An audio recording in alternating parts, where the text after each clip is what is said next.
Welcome back to the Sideline Live podcast. You can follow us over on Twitter and Instagram at the Sideline Live. We'd love to hear from you. On episode 29, I am delighted to be joined by Chicago Bulls media manager Joe Pinchin. In this episode, we discussed his career, his path from working for free to a paid position in the best basketball league in the world, and going on trips to China with NBA stars such as Dwayne Wade and CJ McCollum. I hope you enjoy the episode. Hi Joe, thanks a million for coming on the podcast. No problem, thank you for having me. Can you give a bit of background for the listeners who might not know who you are? Absolutely. So my name is Joe Pinchin. I am the manager of digital content at the Chicago Bulls. I've been here, 14 months or so? So just over a year. Prior to being at the Bulls, I was working in the British Basketball League for the Leicester Riders. Worked there for 7-8 years, taking care of both the digital side, but also our pathway, and working with the university and high school programs there, as well as doing some work outside of the BBL with FIBA, and worked with a number of brands over the years. Been able to travel a little bit and do some cool things within basketball. Deadly. So we're going to get into all of that, but I suppose you have a bit of a background in basketball yourself. You would have played growing up. Yeah, I played. Don't need to talk too much on it. Not a whole ton to cover there. But, got introduced to it at a fairly young age, and then family moved house. Wasn't a lot about. Moved into Lincolnshire in the UK. Absolute desert of basketball activity in Lincolnshire. So didn't really play too much. Started playing a little bit more seriously right before I went to university. Came out to the States for a little bit. I tried to do some things here.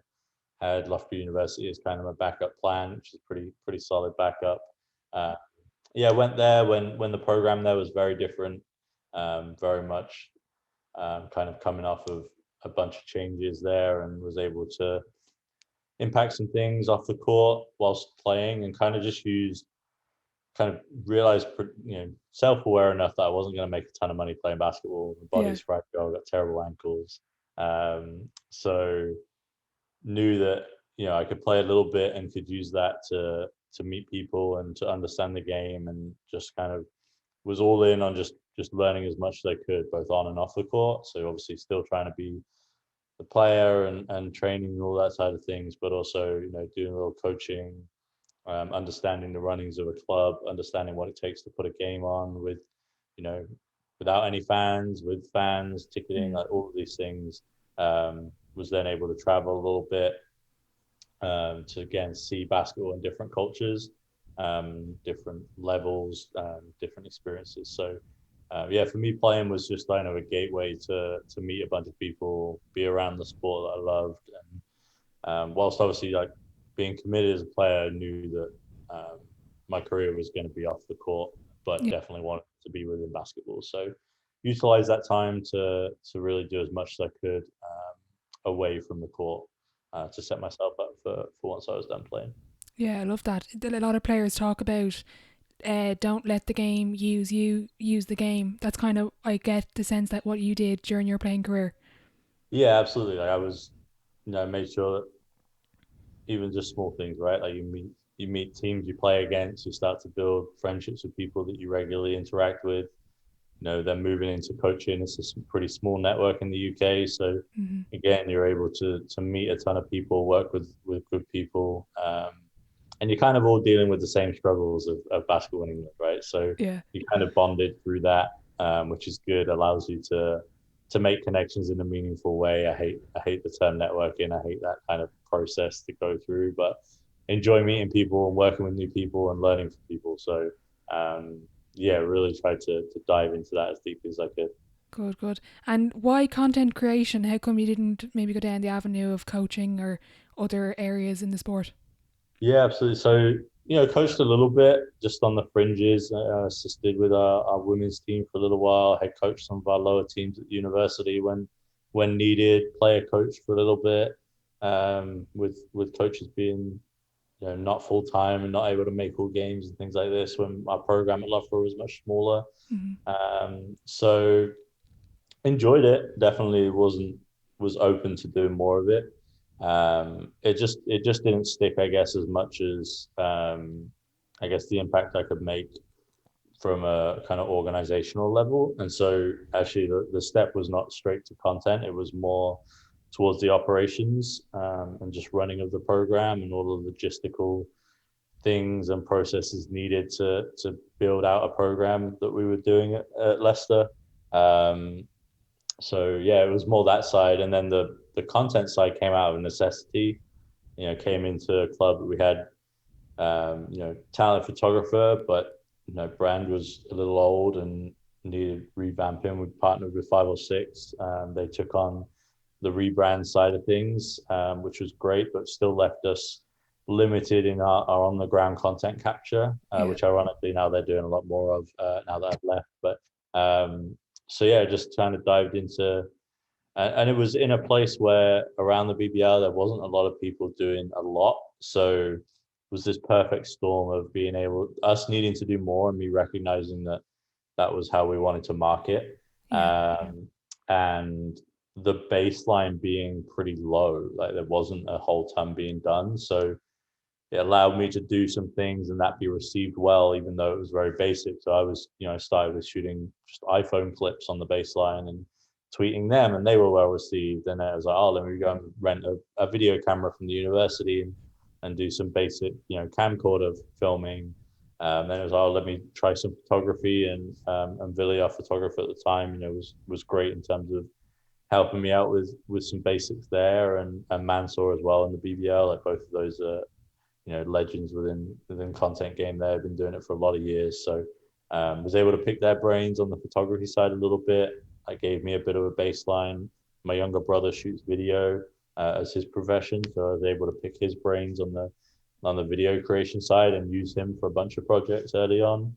And it kind of just kept snowballing. I've always been someone that enjoyed the creative kind of side of working. I was painting and drawing and things in high school and college. So always enjoyed it, always enjoyed being creative, always enjoyed making things. So it kind of allowed me to merge, I guess, those two passions, right? Of being around basketball and being around this sport that, I gravitate to and have a great affinity with, love for, and then being able to exercise that in a creative manner, of capturing those moments.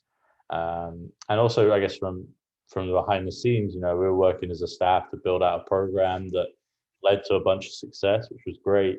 And then being able to capture that kind of then further kind of enforced it, right? So I wanted to be able to capture it in a meaningful way that was right for us, and to the best of my ability. So I wanted to try to keep getting better as we won more and do more around those, especially the finals and celebratory moments of our program. So yeah, just kind of kept snowballing. That then led to, from an organizational stance, I was running some 3x3 stuff in England as a national project, as well as in Leicester. That led to some connections with FIBA that then led to going out, and we took some teams to different 3x3 events. I went to a couple just to see what they were like.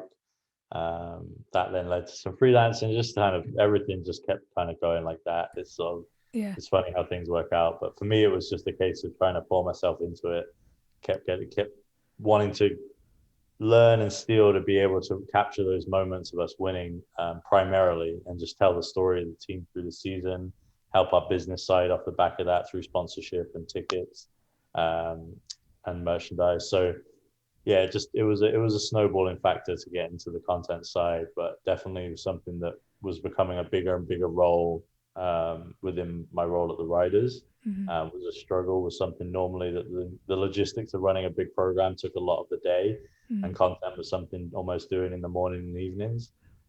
So as that kind of spilled over and that started to conflict, it was nice that the opportunity with the Bulls came about and was able to jump in, kind of leave the operational side behind a little bit, while still taking a ton of learnings from that into my role now. And just go all in on the content side of things. Brilliant. So what I heard from that was kind of learning on the job. Did you find that the more you put into it, the more stuff came out of it, and the more everything just started to snowball and keep going? Yeah, absolutely. Like I was, very much self-taught from a photo, video, graphic design sense. Still self-taught, still learning, still trying to steal as much from the talented people we have here.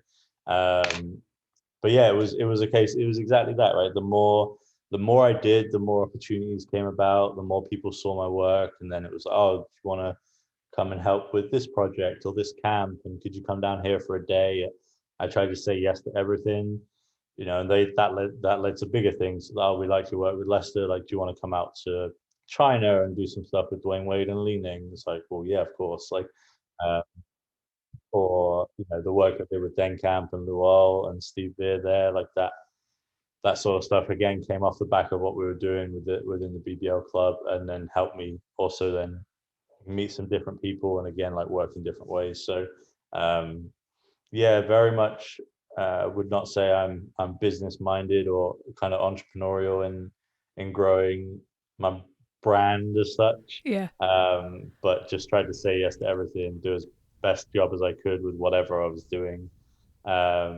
And then like yeah, like you said, more things came along off the back of that.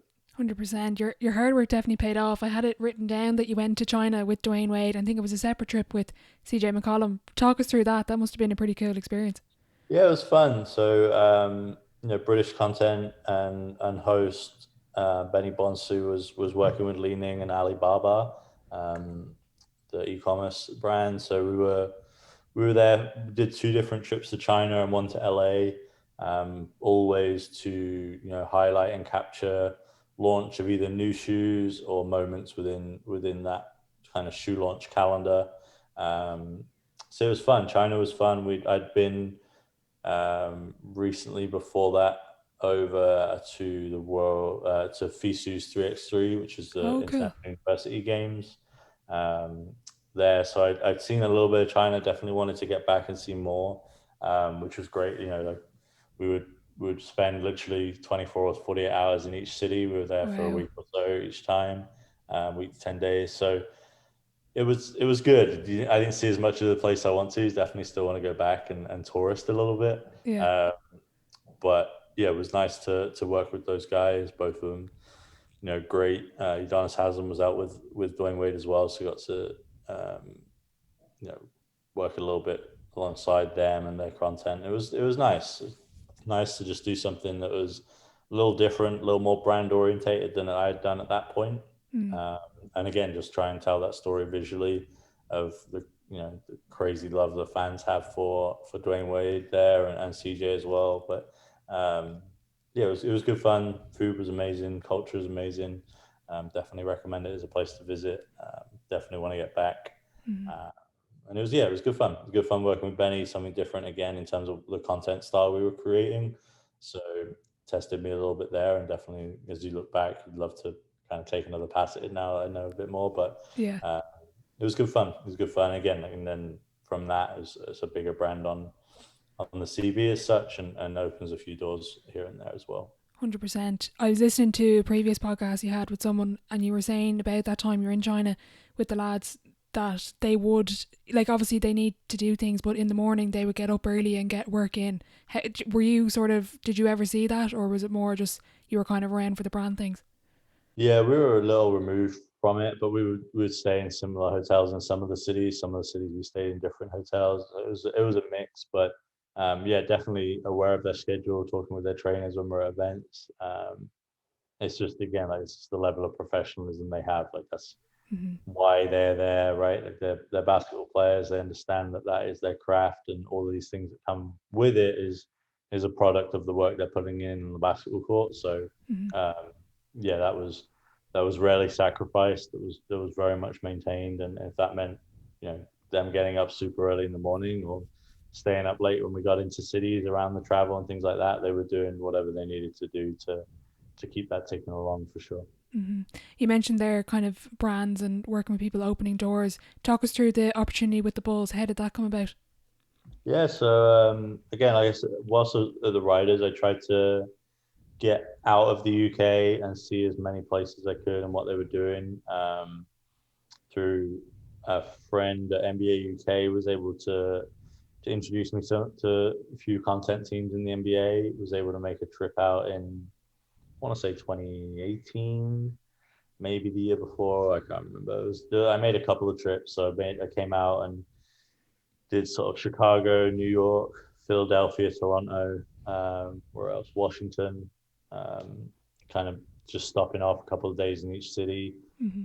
Used it as an opportunity to sightsee a little bit, but very much a working holiday. Set up meetings with both the NBA teams here, but also brands. So like Wilson is based in Chicago, for example, and other outlets that were based in different cities, New York especially, with crossover at the time, which then got bought out by Huddle, and what they do. So yeah, just kind of instead of taking holidays in a traditional sense, would use the few days in the summer where we're a little quieter to get out and try and learn and steal from. One of those was the Bulls. The digital director here, Dan Moriarty, is actually British as well, so a Oh, okay. little bit of natural affinity.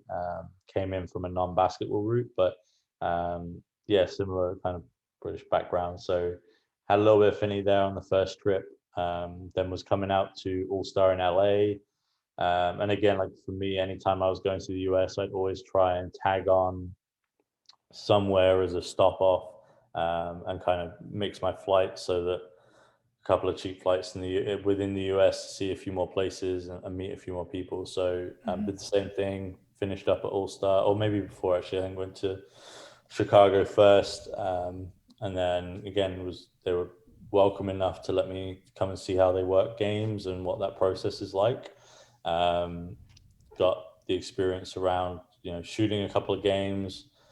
Prior to that, Dwayne Wade had been at the Bulls, so I was able to provide them some content from China and things like this. It's Hmm. just funny how like all these things interact, right? Yeah, So definitely. that means they're probably a bit more welcoming to allow me to come and be a pain in the butt and ask them a bunch of questions during what's always a busy game day.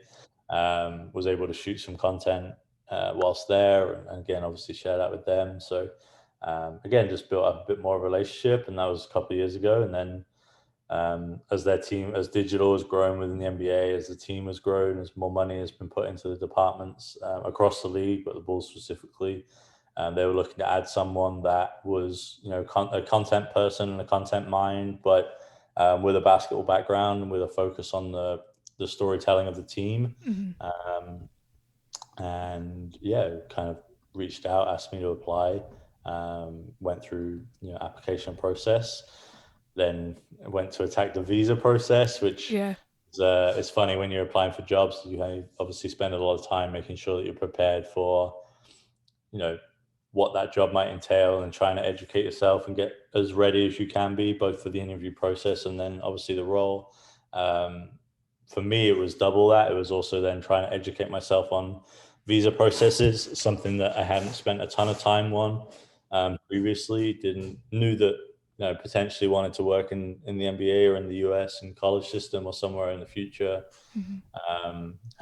Had taken time to understand what that meant from a work sense, hadn't taken the time at that point to understand what that meant from a living overseas stance. Okay. Uh, so yeah, definitely like the interview process was extensive in terms of the role. It had a lot of applicants, manager position here, so a little bit above an entry level role. So um, yeah, long interview process. Alongside that was making sure I was educating myself on the visa process, talking to lawyers, talking to people that have done it before. Again, luckily, the creative community is pretty tight knit, and you can reach out to people, and people are normally pretty good with their time. So, Hmm. was able to speak to a couple of people that have moved over in creative roles on different types of visas, to understand what options were on the table. Nailed down to it looked like there was essentially one option for what I was doing, and where the Bulls were in terms of the level of support they could give. So um, yeah, kind of got the job, which was great. And then not only got the job, but we got the job with the proviso that they were willing to wait the 6 to 8 weeks to get an answer on my visa. When generally notice periods here about 2 weeks. So uh, Okay. Yeah. yeah, very grateful for them to take the hit on staff volume for a couple of months, which actually ended up turning into about 3.5 months, I was gonna because say because of COVID, was it?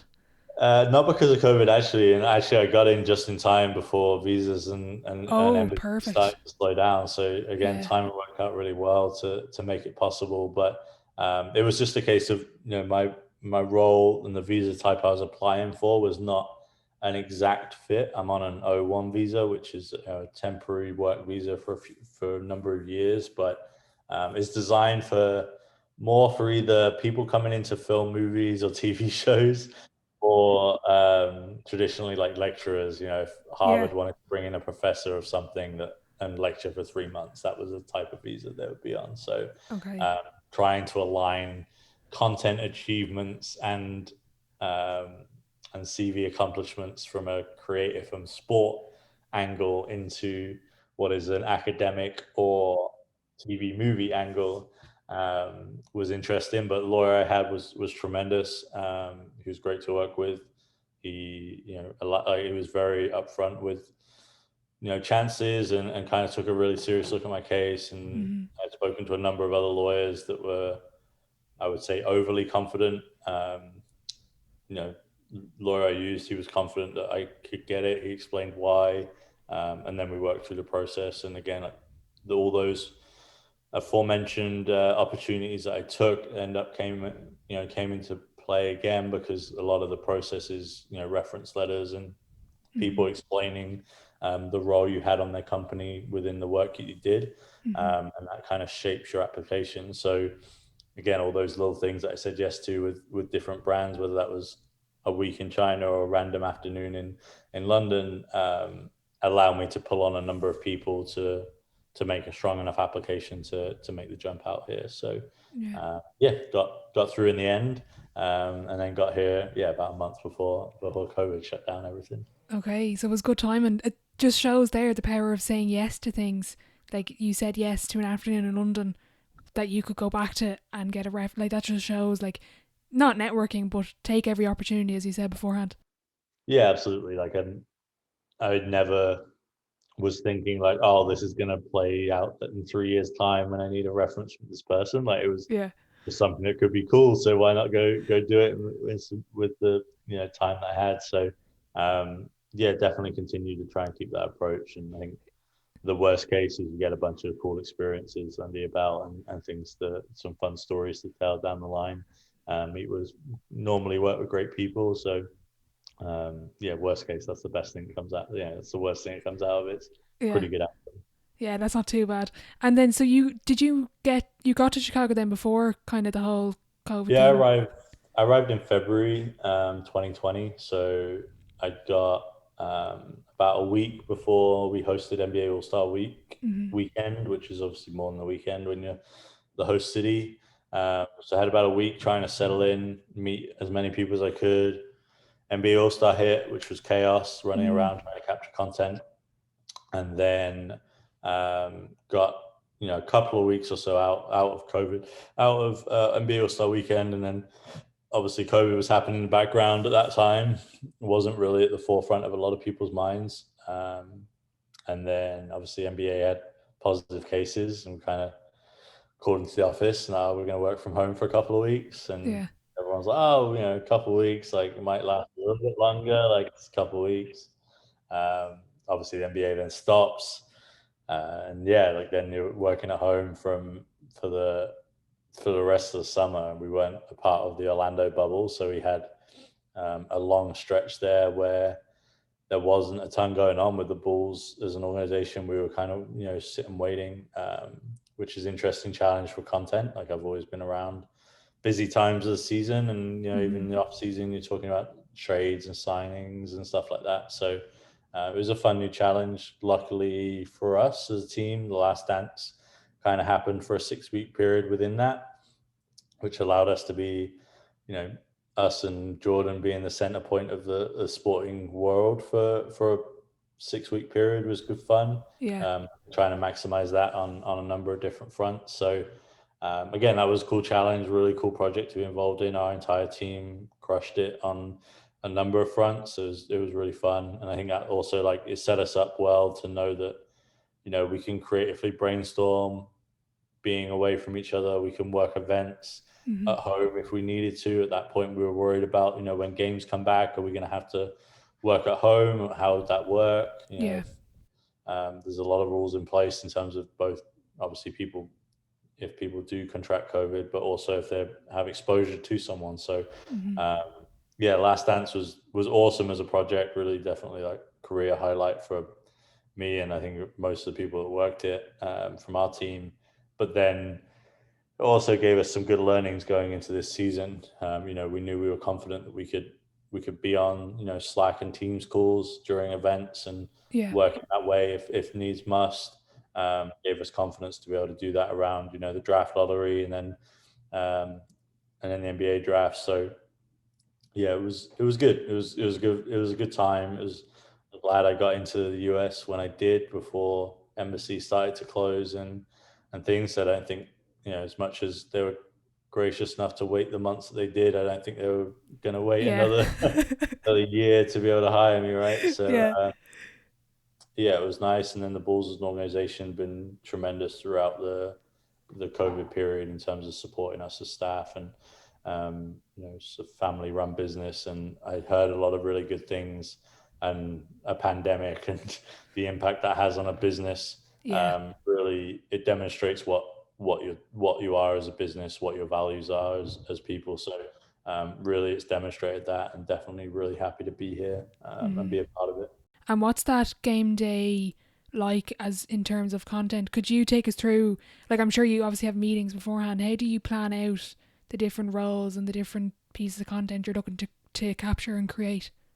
Yeah, so the pieces of content bit is reactionary, right? Like we're reacting to what happens in the game. Mm-hmm.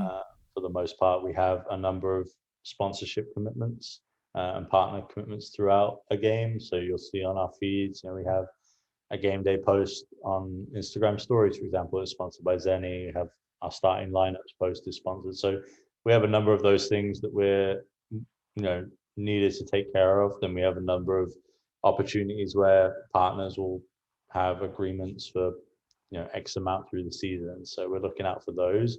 And then after that, we're looking to tell the story of the day, right? Through from arrivals to the venue and the fashion side of the NBA that obviously has Yeah. got bigger and bigger as time has gone on, through to the game action and any storylines that might be happening through the game. And then post game in terms of any celebratory moments or interactions that happen.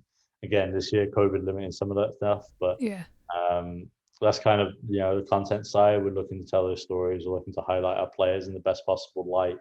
We want to celebrate their achievements on the court as such. So yeah, that's what we're looking out for in terms of the team. Um, due to COVID, we're able to get two people capturing content around the team. For home games last season, that would be a lot more. There would be a lot more of our cameras on the team, Okay. both video and photo. So that's a little restricting, but we have staff that are able to make it work. Our video producers are incredible, able to capture a lot. Sorry, we have two on the court. We have another video camera up in the stands from us as well. So we have a couple of video angles, which is good. Mm-hmm. Then so we have sort of two. We sort of split off, and we set up our team in terms of a number of roles. So we'll have someone leading on kind of creating and curating content, because with the NBA, you're getting content from both your own sources and external, right? You have the broadcast, you have maybe NBA have a phantom cam there that day. Mm-hmm. We're able to get melts from that. We have our photographers, we have NBA photographers, we have Getty photographers. We have people talking about the game within social media, which can be content opportunities. So we have someone focusing on that. We have someone focusing on publishing on our feeds. We have someone focusing on the graphical side of the night, so updating quarter scores, templates, things there, but Mm-hmm. also looking for graphical opportunities to do cool stuff. Lucky to work with Jimmy Mitchell, Hometown Designs. He's incredible. He's top 0.01% of sports designers in the world. So yeah, when he's working out games with us, it's a lot of fun to be able to kind of throw things at him on what we can do. And then we have a role that we define as sixth man, but essentially, as I mentioned, we have partnership opportunities, we have storytelling opportunities, and we have a number of platforms to publish to, right? So within a game, we have someone making sure that all of that is happening, everything's running as it should, and then looking out for opportunities that might not be obvious when you've got your head down and you're tweeting or putting stuff on Facebook or making a graphic. It's easy to miss some of those opportunities. So Mm-hmm. Yeah, so we have kind of full staff in the office. Um, we have, and then we also live stream our press conferences from remote as well. They take care of Mm-hmm. that. Yeah, full staff in the office, a couple of us on the ground. Sometimes our video producers will add in extra cameras and editors, Mm-hmm. uh, which is great. It means you're able to flip more footage clips from a slow mo and alternate angle sense Mm-hmm. in the game. Um, and then yeah, that's kind of how it kind of pulls together. We've been fortunate enough to work out workstations in a very socially distant way. We've worked some games from home because of COVID reasons this year, and so it's a lot of Slack conversations, a lot of Teams calls, Mm-hmm. a lot of messages between the group throughout the night. So, but generally, we're in a pretty good flow at this point in the season. We know what we're looking out for in terms of partnership and organic opportunities through the night. Mm-hmm. And then after like a game, I guess the game that's a certain amount of time, but afterwards, and you're going through all of that content, that must take forever to get through all of that. Yeah, like there's some nights, especially after wins where you've played well, that the team are in the office late. My role this year has been more around being the content capturer around the team, Mm-hmm. um, but I've traded out as well and been in the office a little bit. So um, yes, it's fun. Like we have a beat writer Sam Smith, who's also just absolute legend in the basketball writing space. So he'll be producing content as well. We have our live streams that we're kind of watching and looking out for things. So there is a process post game, and we're trying to obviously maximize anything that's happened during the night, both on the night and the next day, as a minimum, and even going forward if we have days off, which doesn't really happen too much this year in an NBA schedule, but. Um, yeah, definitely sometimes can be a later evening, um, but worth it because like that means the team's probably played well and you have a lot to talk about. So Yeah. never going to moan about late nights in the office, making the most of those opportunities. Yeah, definitely. And you talked a lot about there about the team, and you've interacted with a lot of different people. What have you been able to learn from whether it's individuals within the Bulls or from maybe, as you said, NBA or the different sort of content teams? Yeah, it's been fun. So like within the Bulls, obviously we got some staff that are new. So myself and Nico Tan, our digital content coordinator, started about the same time. We're kind of more focused on the basketball side, and then we have a number of staff that have been here a lot of years and they've been doing it for the same amount of time as I was at the Riders. So able to tap into their experiences in terms of both things that have worked, things that haven't, ideas that might be good when you put them in your head, but they've probably played them out already and seen how they performed. With the caveat, obviously, the space consistently changes, right? So what Mm-hmm. might have been a bad idea 3 years ago might be a good idea this year or next year. So um, yeah, we have a great group. We have a great group of videographers, um, producers, editors that yeah, awesome to work with, awesome to pick the brains on when it comes to the video side, Mm-hmm. and the photo side. They're great, just content capturers in general.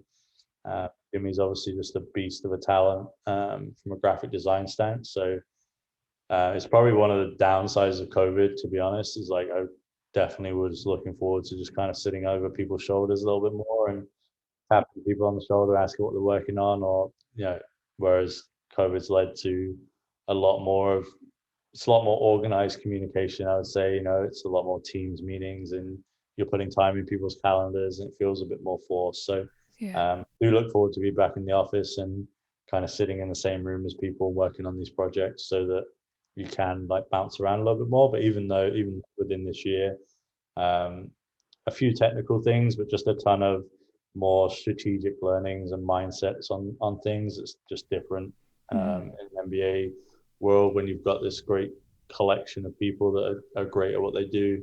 Um, it's fun to see how they work, how they approach problems, how they try and find solutions, and just be part of a bigger team than what I was at the Riders in the BBL. Mm-hmm. We were a very small staff because you're running a pretty small club.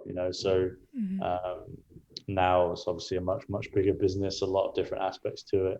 It's a much bigger team, so that means you've got a lot of people from different backgrounds, different experience levels. that you're able to just tap into and kind of pick brains on. So Hmm. yeah, constantly trying to do that. There's a ton of people here that I can learn from. So Hmm. yeah, definitely grateful for that experience so far.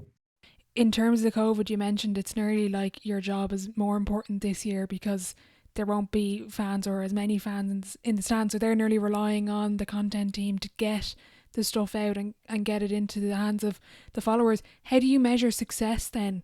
Because I kind of get like you don't really see the content team unless there's, you won't hear about it unless there's something goes bad. How do you measure success within the team?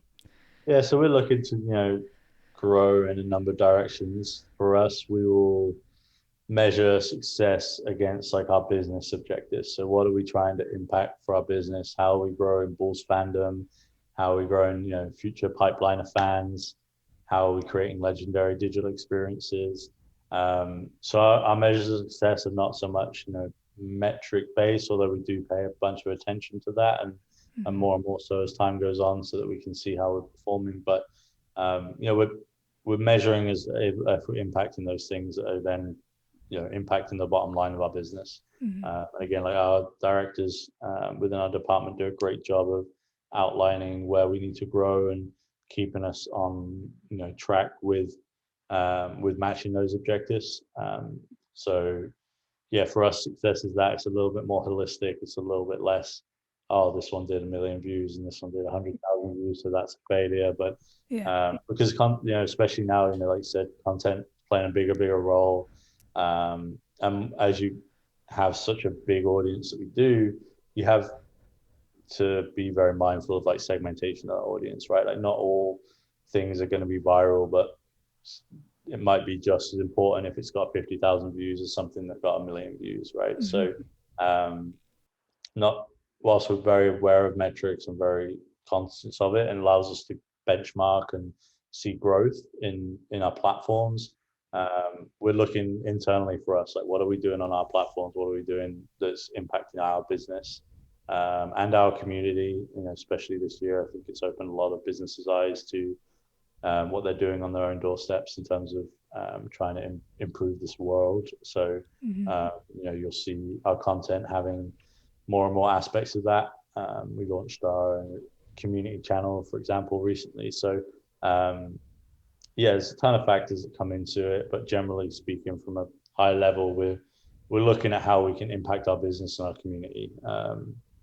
And all aspects of that, right? Like our Mm-hmm. ticketing, our merchandise, our players' experiences here, our brand awareness and internationally, nationally. Like there's so many factors to what the Bulls business is and the Bulls brand is. Mm-hmm. Um, but that's what we're trying to impact in terms of how we're measuring our success. Okay, that's interesting. Talking about the players there, as you said, content evolves and what maybe didn't work 3 years ago will work now. Something that's becoming really big is player content, like content. So the likes of Matisse Tybal, JJ Redick coming out with their own content. For as a fan, that's like it's really cool to see. Like JJ would have broken down games or talking about his upcoming trade. That seems to be sort of the new wave or kind of a new focus in the content creation world. Yeah, and I think like the NBA has done a great job around being, becoming a player first league and being, about the players and the individuals. And actually a challenge for us in that sense as well. In terms of if you lived in Chicago in the 80s or 90s, you're a Bulls fan. Like now, you might be a Steph Curry fan, you might be a Bulls fan, you might be a Cristiano Ronaldo fan. Like this, it's far more open, but it's just a good challenge to have. And yeah, for in terms of players creating content, we just traded for Troy Brown Jr. He has very similar vlog channel. Covered stuff in the bubble last year, and he actually released one today as we're talking on Saturday about the trade and his experiences through that. So Mm-hmm. I think it's definitely going to continue to grow as a focus point for digital teams. It already is a focus point, but going to continue to grow. And I think it's going to be interesting to see how staffing structures evolve and how potentially the NBA rules evolving as collective bargaining agreements and things in place that Mm-hmm. prohibit some services and things happening. So it's intriguing to me to see how that plays out, how TV consumption changes things there, how everything is very much a shifting landscape at the moment. So Mm-hmm. personally, really enjoy the player content. encourage all our guys to do similar things that make sense for their own voice and their own brand and their approach to how they're doing things. So it's fun to brainstorm and work with them on that on occasion. Looking forward to seeing how that plays out with Troy now that he's here. But yeah, definitely think you'll see more and more players taking matters, I guess, like matters into their own brand and developing, utilizing their platform in different ways going forwards. Yeah, it's definitely really interesting. Like, I'm in Ireland, I can't talk to J.J. Redick, but it's like he's in my sitting room sometimes. What's been sort of the coolest interactions you've had with players, whether it's for the Bulls or maybe potentially you might not have had interactions with other teams due to COVID? Yeah, not time with other teams, with obviously keeping distances Mm, and all these things from a social distancing standpoint. But um, yeah, like interactions wise, like nothing in particular stands out. But like our guys a really nice group of people, which is cool uh, to be at the highest level that they are, and still be just great people that you can have a conversation with and share ideas with and get their input on. It's great. Recently, like working with Zach on All Star campaign was a lot of fun. We had a small group, well, a fairly large group of our staff, obviously trying to push as hard as we could to gain as much awareness from our channels, but also then capitalize on those moments. That kind of group did a great job setting up some surprise content with his family yeah, and that was really cool. kind of maximizing that moment. So it's cool when, as you get to know players and you understand like what they value, being able to create content that matches that with them. So Zach is such a family person. We had some small connects with his family and some former players that he looked up to, and we knew he saw as mentors and things. So um, yeah, Chris Ramirez from our video team, our PR team, Nika Tan, like we did whole group, the whole content studio group did a great job pulling together like that moment, Yeah, which is awesome. Yeah, it's good to see like him be surprised and like allow him to kind of enjoy that moment in a way that he wasn't expecting. So they're the kind of interactions that for me are value. Like anytime you can help impact their brand, their experiences within the organization, and positively like impact their time here. hmm, Uh, I think that's what we're kind of looking to do with content, whilst obviously trying to match up business subjective side of things. I think the two go hand in hand most of the time anyway, because that what's good for the players is normally good for the business. So, yeah. um, so yeah, they're the kind of interactions I look forward to going forward. I really liked your the cutout of Zach, and then you brought it around the different parts of the city and did the montage. That was really cool. How do you deal with a creative slump? Do you find you sort of get that a lot, or is that something you don't really struggle with? I think with sport, like it's so fast moving. There's always like another, I guess, story to tell. So I don't think it's as potentially as bad as some other creative industries. Mm, That said, with COVID, like when you're sitting, especially in the summer, right, like you're sitting at home, you are like isolated, like by definition of social distancing. Like you're not interacting with people. I think me and number of people I spoke to struggle with that because it's hard to be like, okay, well, what's the next idea? Like, what's the next thing? Like, we have no players in town. There's no basketball happening. You're going like day to day, week to week, trying to like come up with things to talk about on our channels and be active and talk with our fans on. So um, that was definitely the biggest right in terms of coping with that.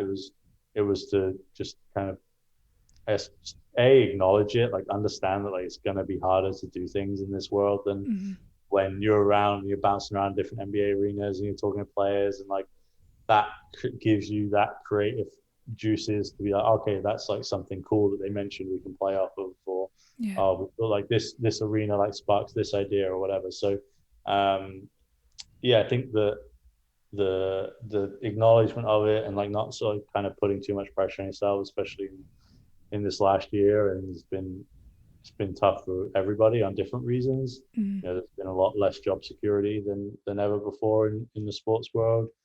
Sports something that's generally always there, right? Like the economic depression, like sports still going. Natural disasters, the sports team still playing. So COVID stopped all of that, and I think it was like one of the first times that sport didn't feel like a very secure career. And I think like all of those things impact you. So acknowledging it, just trying to do all the things right, like eat right, Mm-hmm. sleep right, exercise, be outside, like whilst you can't talk to people, like get out of your apartment, like all of those little things that are just good generally for your mental space and physical health. Yeah. I think those things come even more important when you feel frustrated with work or in a creative slump or the stress. Like those habits, and if you can develop good habits in those areas, and for me, mine are not always the best, sure, especially around sleep. But I think when push comes to shove, like those things you need to focus on and take care of, and then generally for me so far, the rest has worked itself out well. Yeah, you mentioned there a lot of the habits. You play basketball. You understand the game without giving too much away. What's it like observing the players with their levels of preparation and detail? Yeah, it's fun. It's fun to see their routines. It's fun to see the difference of routines from rookie trying to develop what that's like and going through his first NBA season to Mm. we have vets that have been in the air for 13, 14 years. So it's fun. It's fun to see them work up close and personal. It's fun to see the level of detail they speak with and think on with our coaching staff and with each other. It's fun to see that veteran mentorship, which in the BBL we had some of, but there's even with a team with Leicester, we had less than most. There's still decent player turnover. Mm-hmm. Um, so seeing up close and personal, like the level of impact our veterans can have on our younger players and the team is really cool to see and like watch their leadership styles up close. Watch our coachings, like our different coaching staff styles up close. Again, like being a basketball person, like definitely always, I'm there to capture moments and tell stories, but it's always an added perk when you're able to like just be around something you love, right? So always watching, but yeah, definitely like they have the level of purpose, I guess, is probably the best way to describe it in what they do, right? We're in a crazy schedule. We play pretty much every other day. We just came back from a 4-city road trip Mm-hmm. over 7 days. We play tomorrow at home. We go on another 5-city, 7-day or 8-day road trip after this. So I think like that level of purpose with the time that you have is something that is definitely interesting to observe. And I think that definitely made me reflect on how much time was misspent or squandered, I guess, in a BBL setting where you're playing once a week, Mm-hmm. or in a university setting where you may be playing once or twice a week. Um, we're playing maybe 4 times in a week, and they're still getting, great video feedback, great development opportunity, great, preparation, even within, short bursts of time with players. Mm-hmm. Um, so that's definitely the level of purpose of what is done. Everyone is there for a reason. There's no one there that's not got a role, especially this year again with travel parties, size restrictions, and all of this with COVID. Uh, Even more so, there's people taking on multiple roles and really being efficient with the staffing volume and the time that we have. And although it's a much bigger staff than what I've experienced in previous teams I've been around, Mm-hmm. from a basketball sense, the level of purpose and the detail in their roles and the jobs they're doing is super clear and super evident in terms of what it looks like day to day. You mentioned their level of purpose, efficiency, obviously on the court, but it must play a big part as well off the court, where their recovery or traveling, as you said, like you're on long road trips. They're using that time off the court to keep improving. Yeah, absolutely. And like one of the yeah, it's incredible to watch. Like the circus as such that we're moving around different cities, all of the equipment that gets shipped, and the level, like the number of staff, number of bags and things that are going around the country with every NBA team is just bonkers. And like we've done a little bit of like our video team's done a bit of capturing that with Run With Us and showing some of the behind the scenes of just the crazy logistics that go on when you're arriving in the city at 2, 3 in the morning. They're setting up treatment rooms for first thing the next day. If guys have got injuries, obviously trying to maximize treatment time between Mm-hmm. games. try and get them as ready as they can for the next game. And yeah, it's fun to watch. It's nuts. It's completely nuts. But yeah, definitely enjoy being a part of that and observing just the level of efficiency that everything moves with. We'll be on the court. There were some road trips earlier this season. We're on the court. We're getting off the court at like 9:30, and I went back into Chicago after a flight home by like 10:30. It's like, this is mad. Like, yeah, it's Yeah. short flight, things like that. But it's just bonkers at which the speed at which they can all do their jobs. And it's bred out of necessity. The NBA schedule is completely crazy. So Mm. yeah, the fact that athletes can go out there and perform like they do every day is incredible. Yeah. But it's a testament to the processes behind both what that time the athlete is putting in, but then all the things around them to try and keep them as ready as possible to perform. Mm-hmm. Is this the dream, kind of being in that circus of traveling around with an NBA team? It's a dream for now. Yeah, like Yeah. I'm not someone that, like I said, I'm probably guilty of not being very good in terms of being career minded and where I wanted to go. Like I knew I wanted to be around basketball. I knew I wanted to be around the best people I could and best in the world, Mm-hmm. and the best possible that I could be at, whether that was high school in the UK or whether that was the NBA. So yeah, definitely enjoy it, love it. It's fun to be around. Like can't it's tough to see yourself doing anything else once you've been around it, for sure. So, but yeah, I'm not someone that looks too far ahead. I'm also not someone that gets like too high or too low or too starstruck by any of it. Like by it, Yeah. it's fun and really honestly, the work is pretty similar, right? It's a different setting, but content is content, and telling the stories is the same, whether that was in the BBL or the NBA. Yeah. So the day to day is not too different, other than the fact you're jumping on a flight and going to Utah or Yeah. seeing, The chartered flight, that's the important bit. the charter flight. So yeah, the logistics are different, but the work is the same, and I think that so for me, the dream is the work, right? Like I get to work around basketball and get to tell Mm-hmm. stories and get to try and impact in some small way people's journey within the sport. Um, so from that sense, this is definitely the dream. But that was also that dream is the same dream in the BBL. Like when the impact was different and the work was slightly different, but um, the the day to day is not that different. What advice would you give someone that's maybe listening now that wants to be either in your position or a similar position?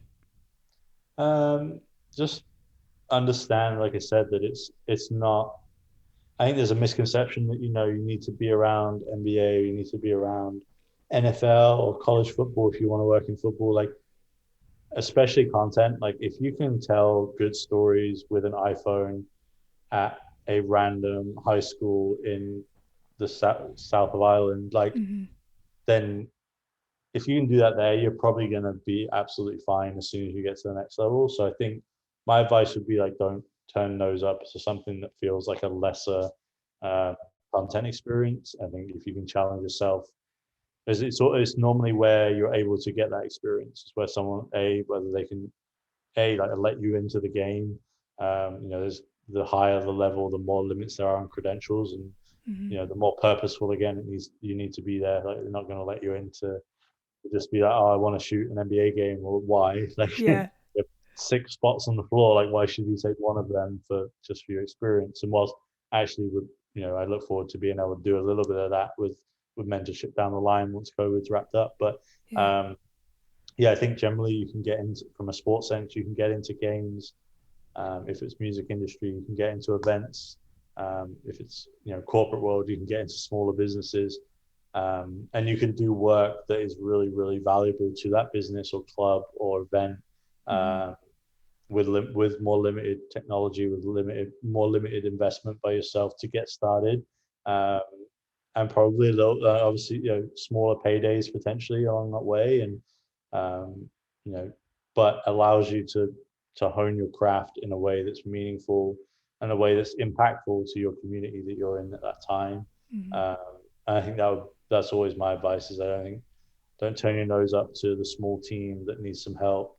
They're the they're the places that you're going to be able to learn and you're going to be able to work in ways that you don't have a director of photography and three producers and Mm. six lighting guys and gaffers on set. Like it's you with a bad camera or an iPhone, um, and you've got to try and figure out how to make that work. And I think that allows you to learn different parts of the industry. It allows you to work in innovative ways that budget sometimes allows you to overcome. And if you can do that, then more opportunities will come. You'll be able to grow. You'll continue to hone your craft, and then if it is, an NBA, Premier League, NFL, whatever that dream is, that's probably where you should start, and that allows you to grow that. And at the same time, don't be afraid to reach out to people in the industry. Generally, people are gracious Mm-hmm. with their time.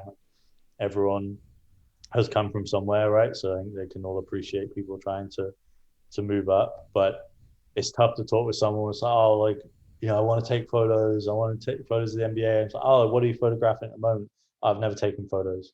Yeah. Oh, well, then you don't really want to be a photographer if you haven't taken any photos. Yeah. So yeah, I think just dive into the craft is generally my advice, Yeah. and take any and all small opportunities that you can. I think that's easier than others. So if you're single parent with two jobs and you're trying to branch into something else, it's incredibly tough versus a younger single person with no responsibilities and financial security. So Mm-hmm. I think it's tough, but I think there's value to taking a job somewhere to be able to do something else. And that's again going back to me. Like once I finished playing, I was working in sports facilities and sports events Mm-hmm. in the UK, like, and then managing my time that I would work till 2 p.m. in that role and then have 2 p.m. until the rest of the evening to volunteer my time to grow the basketball side for about a year and a half before it was then big enough to pay me to quit my other job and things. So I Yeah. think that there's value to just figuring out your own path, embracing the grind of developing your craft, um, and just like we were saying earlier, just say yes to those opportunities when you can. And it's not always possible. You're going to have to turn down things for different reasons. That always sucks because you never know what that lasting impact of that might be. But again, just don't put too much pressure on yourself and just dive into it, see where it goes. Yeah, I love that. You mentioned it there briefly about kind of having that iPhone and being in the south of Ireland. In Ireland basketball, it's sort of where England would have been a while ago. What can we do, whether it's clubs, players, individuals like myself, what can we do to help grow the sport, and what sort of advice would you give? Because I get the sense that the BBL is really kind of taking that promotion, and as you mentioned, the different media teams getting involved. What can we do in Ireland to help bring that level up? Yeah, so I think on a sport level, and I say this to the BBL and out of the leagues I've been involved in, like, and I know like in Super League, in Irish Super League, like you're paying players, right? So Mm.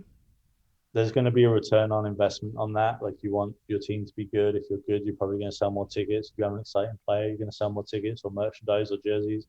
But I think smaller sport leagues in general need to take a look at the investment off the court.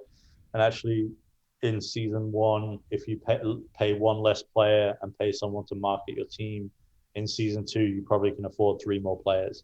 Mm. And taking a slightly longer term approach to the infrastructure of their clubs is generally something that I think can impact like the growth of a league and the awareness of a league. I think from a club level, generally speaking, there are content and content creation is a trendy thing at the moment. Mm. There's a lot of people wanting to get into the industry, and there's probably people local to clubs that are doing something in that space that if you can find, you can give them an opportunity to do that in a semi-professional way, pay them a little bit, but support them for their time, but Mm. also not break the bank and have to hire someone on a big full-time salary Yeah. to get started and test. Right?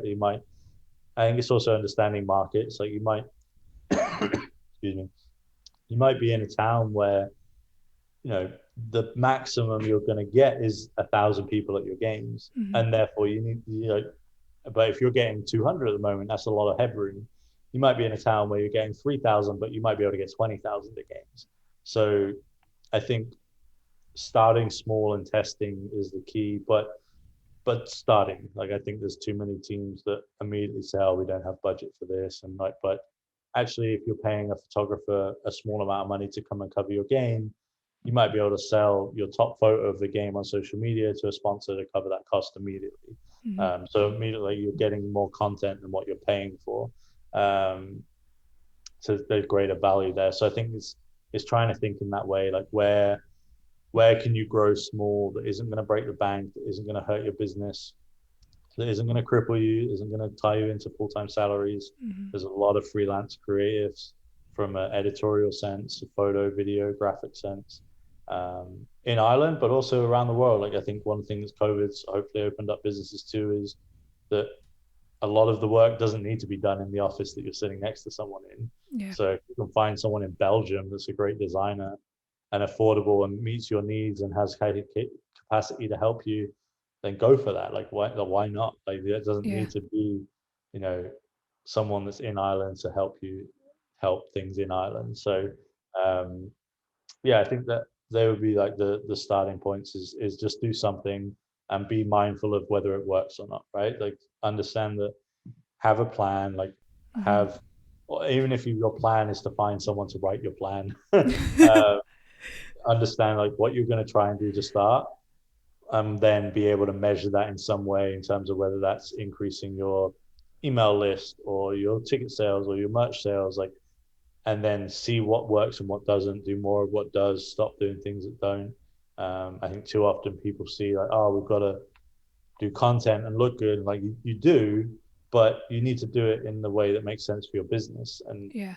if you spent, you know, €500,000 on a documentary series for your basketball club, but you still can't sell any seats, like what was that Yeah. actually going to help your business? So um, I think that's the key, is just understanding what, starting small and testing different things, from content, from marketing, from outreach as clubs, trying to partner with organizations that can help you in those different areas, whether it's a branding partner that needs exposure for their own marketing business and gives you a better rate than maybe they're charging someone else, or it's a university that can help you drive students to come to the games but Yeah. needs a basketball player to come in and coach every now and again. I think being innovative for small leagues is key, and trying to find those opportunities and just again like growing in a way that makes sense for your club in your location, in Yeah. your league, in your country.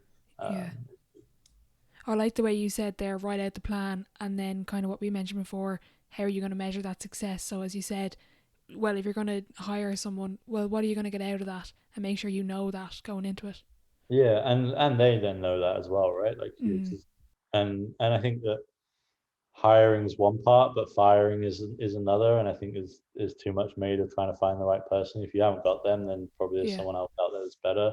There's a lot of people in sporting roles that have been there a lot of years that probably aren't the best person for that job anymore, Yeah. which might mean they'll be able to be great at another job within your business. But uh, yeah, even before hiring, just having, like, if your club is in this state at the moment, like what are you actually trying to get to? Like is it a full arena? Is it, and what, and then if it's a full arena, why? Like what is that, so you can pay more players? Is that for bottom line profit for the owner? Is that for money to be able to go out and do work with black businesses in your area, or women's sport or schools? Or if you fully understand like what your vision is for your team, I think then it's easier to pull people in to the different parts of that. I think it comes off the back. I think having that clarity of purpose and clarity of vision goes a long way to the first step of then growing towards it. Mm-hmm.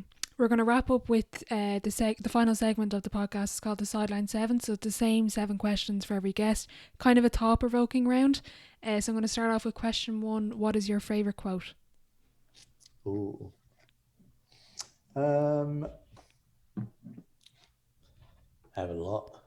I had the, as random as it was, the Casey Neistat Nike advert where it was like "do more." Yeah. That stuck with me in a number of years where I used my summers to just do a crazy number of things. So we'll go with that as the first one. The other one I like is, "It's never too late to be the person you could have been."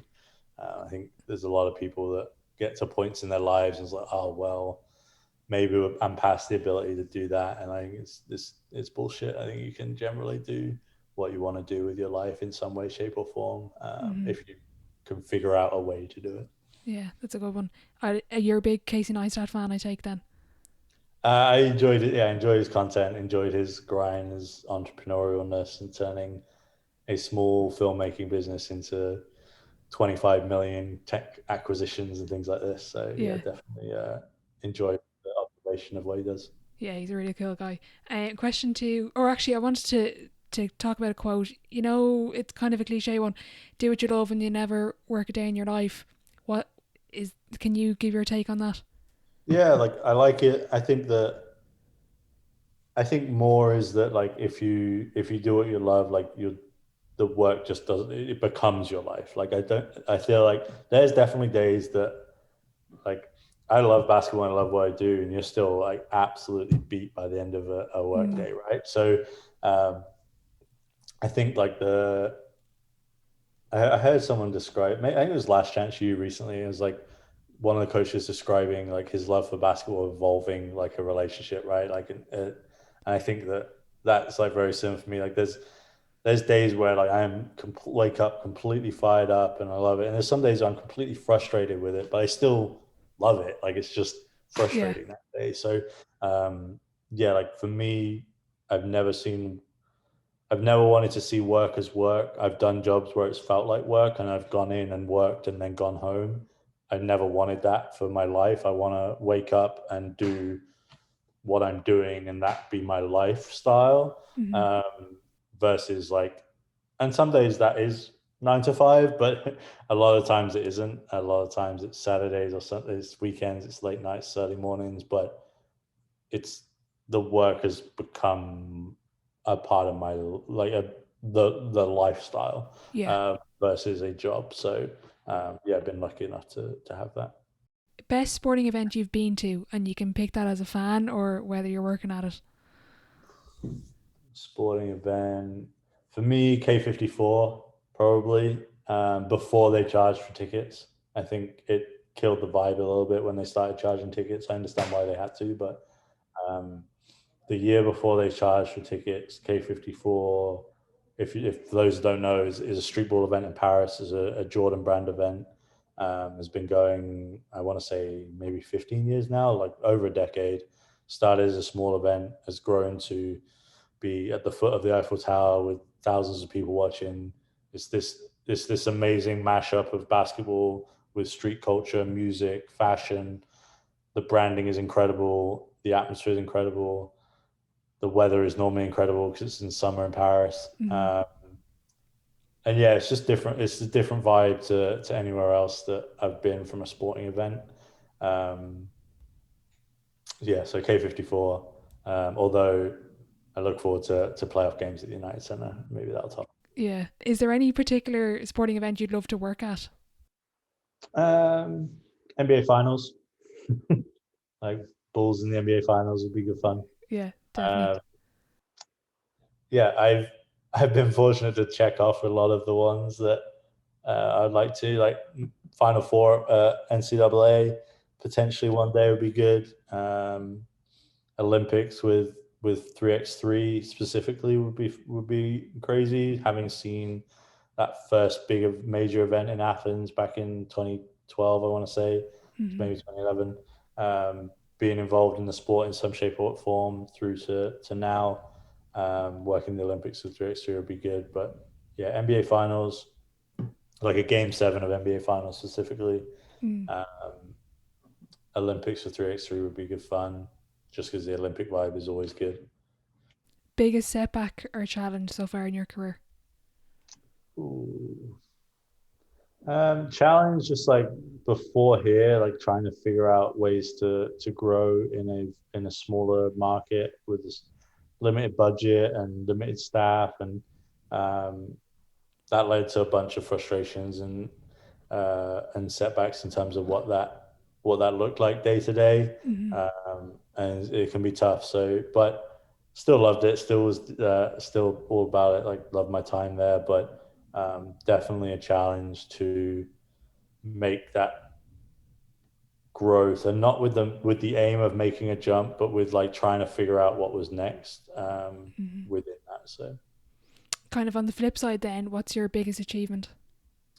um, I want to be like coy and be like the next one. Uh, yeah, generally, I don't know. I think honestly, like being where I am now is pretty crazy, not knowing like where I immediately came from. Yeah. Uh, but yeah, generally like just the smaller things. I guess I enjoy more, like being able to capture winning, being able to be a part of like all-star campaigns and last dance and things like that have been incredibly cool since I've been here. Mm-hmm. But yeah, hopefully it's some cool content award for NBA finals Yeah, content down the line. that'd be good. Um, Advice to your 18-year-old self? Keep going, go to the gym more, do some ankle prehab. um, yeah, don't think I would change too much. Think the journey's been fun so far. I think I probably wasted a few summers during university, so I probably tell myself to travel a little bit more and go out and worry a little bit less about being, staying and looking committed and just putting that same work in, but on the road in Mm. Peru or somewhere random. Dream dinner guest and why? Ooh, Kobe, Yeah, definitely. self-explanatory. Yeah. Final question: if your life was a book, what chapter would this be called?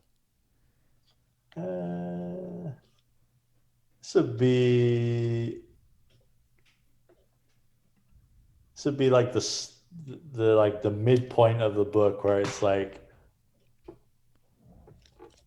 the start and like the future looking very optimistic and bright. I don't know what it would be called, but Okay. that would be the phase I feel like I'm in. I feel like I'm just starting to understand, my role and the impact I can have on the business here after a year. I think I probably would have come quicker having Yeah. not been in COVID times. But yeah, really just looking forward optimistically. And in terms of us as a franchise in general, is super exciting time for the Bulls. But for me, just starting to understand where I can have an impact, and where like what sort of legacy I could potentially leave here. 100%. So we've big things now to expect.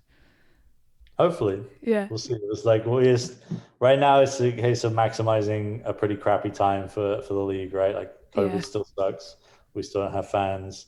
Like the business is going to be losing crazy money and things. So Yeah. um, as an entire league, so yeah, it's making sure we're still another going back to your quote question. I love the quote, like get from it rather than get through it.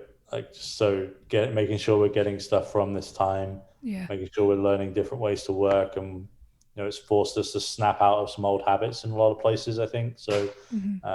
utilizing that going forward, and if we can combine some of the innovative things we've done now with an exciting season, the team's getting better and better, Mm-hmm. and fans coming back and business being good. I'm excited for what's next. Definitely. If there's anyone that's listening that wants to reach out or follow you, where's the best place to do that? I'm on Joe Pinchin, Pinchin. So I'm just at Joe Pinchin on Twitter, Instagram. Probably those two places. DM's open for anyone that has any questions. Yeah, always Deadly. happy to connect with new people. Absolutely. Look, Joe, thank you so much for your time and best luck with everything in Chicago and the Bulls, and hopefully COVID clears up soon. You get a good crack at the job. Thank you very much. No problem. Appreciate having me on.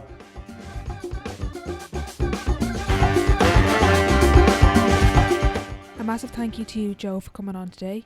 If you're interested in basketball, in particular NBA or sports photography, be sure to check out his Instagram page, Joe Pinchin, which will be linked in the description box below. If you are listening on Apple Podcasts and you did enjoy the episode, be sure to leave a rating and a review.